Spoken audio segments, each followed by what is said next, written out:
What's good, my lovely peoples? It's your main man Solace here.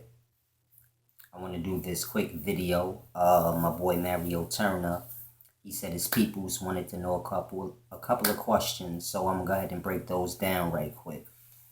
The first question was, what is an out-of-body experience?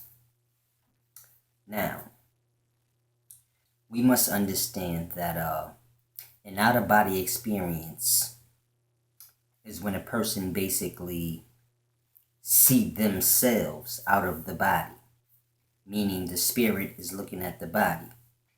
Now, scientifically, this makes no sense. It's not a real thing scientifically. Now, I can't say what's going on in a person's mind, but as far as science would go, being as something you could measure, it's not real.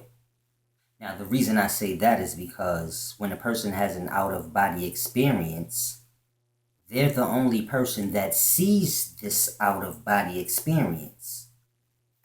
So it's truly a deep thing we must grasp. Reality is what all shares.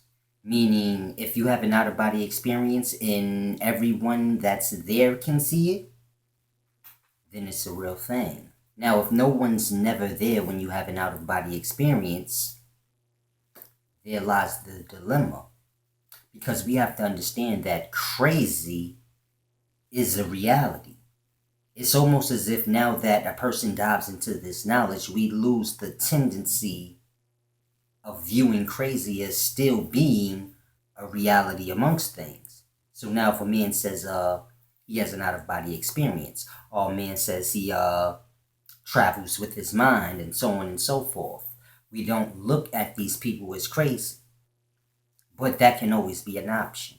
Now, that's not to say that anyone's crazy. I'm not saying that. I'm saying is we need to get more in touch with reality, meaning the reality is what's shared. If you have an out-of-body experience, others should be able to see this with you when it happens. I don't mean you say you have one, he says he had one, he says he had one. A million people can say anything they want. It must be a witness. At least one person to say, I seen him spirit leave the body, and so on and so forth. So,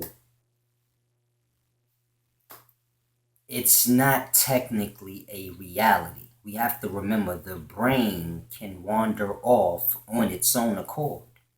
This is what dreams are. The brain wandering off on its own reality. This is why only you know what happens in your dream, because only you are truly there. Because it's just in your mind. It's not real. This is a part of the reality. Being able to make believe. See, you can make believe. You can make up something right now that's not real and spread it and make believe it's real. But you have that ability too. And you have the ability to make real things. And you have the ability to make the make-believe real if it's within a reality. So you just have to understand the mind and understand, okay, was I dreaming when I had this out-of-body experience? Yes, it felt real, but no one else seen it. So was it truly real? This is what you need to try to tap in on. Understanding what's real and what's not. As opposed to saying, oh, I had an out-of-body experience. It felt so real to me that it's real.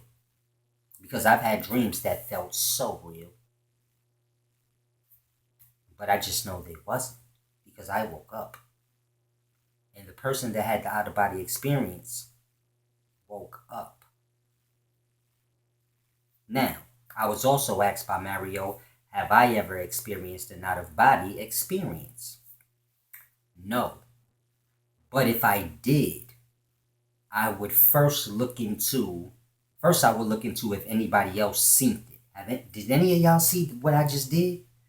If no one's seen it, I would start to look into the drugs and things I consume. So me, I smoke marijuana. That's it. So I would look into that and make sure I wasn't laced or something crazy didn't happen to make me feel that, so on and so forth. And then I would just delve into making sure I'm not crazy and haven't completely lost my fucking mind.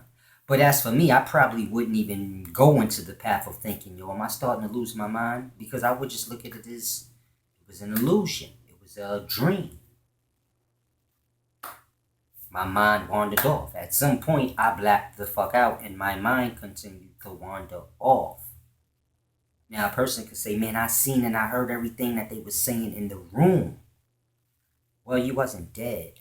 See, there's been times you've been asleep and half awake and you've heard and known everything that was just happening in the room, but you was still asleep. And you like, man, I was half asleep, half awake, man. But I heard you, but I was fucking. The brain is very powerful. You just gotta grasp that, man. Just because you sleep don't mean you gone. You just sleep. But the senses are still working. Like, you gotta grasp this. So you're like, oh, when I was sleeping, I had an out-of-body experience. I heard what they was saying in the room. Well, yeah, you know your ears still work and shit like that. So, but we just gotta start grasping for the reality and reach for that.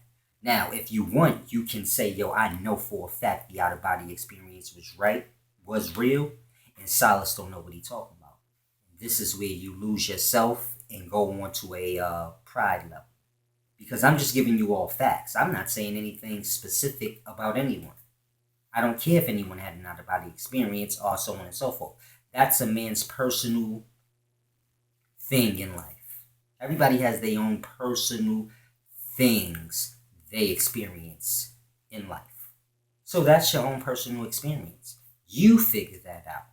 Now, I'm giving you tips on what you can do to get to the bottom of it, to where you get to the point where you say, okay, it really, really happened. And then you go from there. But at the end of the day, most people that had out-of-body experience are not truly going to dig and delve into see if they crazy and was they on some type of drugs and say, well, you know what, man, I was hallucinating or I was an illusion or I was dreaming. They're not going to do that. They're going to just say, you know what, man, it was real.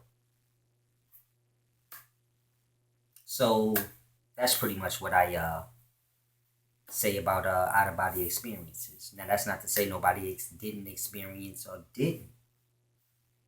You just have to know the difference between reality and not reality. Understand the brain, the consciousness, and how it can just wander the fuck off, so on and so forth. But it's all truly a simple thing. Now, he also asked me one more question. What's the difference between a soul, spirit, and a ghost? A soul and a spirit is the same thing. And we all truly know this, but men try to seem like they're more smarter and more complex than whatever, so they say this is this and blah, blah, blah. But a soul and a spirit is the same thing. When you hear someone speaking of the soul, it's the same as the spirit. It's no difference. The soul of a man, the spirit of a man, same thing. There's no difference. This is basically talking about the divine essence of a man, the life force of a man. The sperm cell, the spirit, has many names. The serpent, whatever. Bunch of names. Over the long billions of years of the existence of this earth. And physical beings being on it. The sperm cell has had his share of names. So we just got to start grabbing.